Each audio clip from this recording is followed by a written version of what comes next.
ना स्मिता मिश्र। अति गौरवर कथा स्वाधीनता भारतर आमर 75 वर्ष पूर्ति अवसर में ओडिशा साहित्य एकाडेमी द्वारा आयोजित 5टी स्थान में ओडिशार आमर ये 100 जन कवि गोटे स्थान में पाठ कर कविता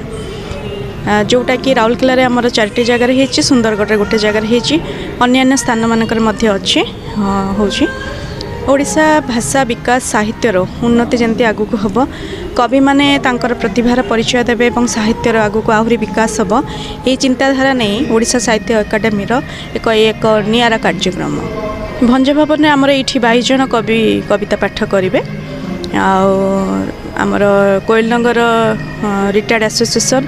ऋषिकेश महाविद्यालय एवं प्रगति उत्कल संघ ये 4टी जगार आमर 20 जन कवि एका संगे कविता पाठ करेंगे सुंदरगढ़ में गोटे स्थान होती जोटा कि 20 जन कवि एका संगे कविता पाठ करेंगे। निश्चित भाव में आपण देखुले के भाव में बर्तमान जहाँकि ओडिया साहित्य को सम्मान देवाई देशात्मक दिगरे भिजापी निश्चित भाव में ये ओडिया साहित्य एकाडेमी गोटे नियारा प्रयास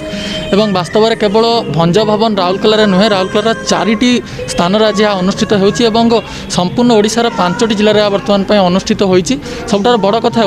ओडिया भाषा संस्कृति आम भाषा आम परिचय और आम परंपरा को सभी निकट में बचाई और वास्तवता देखापी निश्चित भाव में यह प्रयास को स्वागत योग्य कर राउरकेला कैमरा पर्सन निगम राहुल कुमार उत्कल केसरी।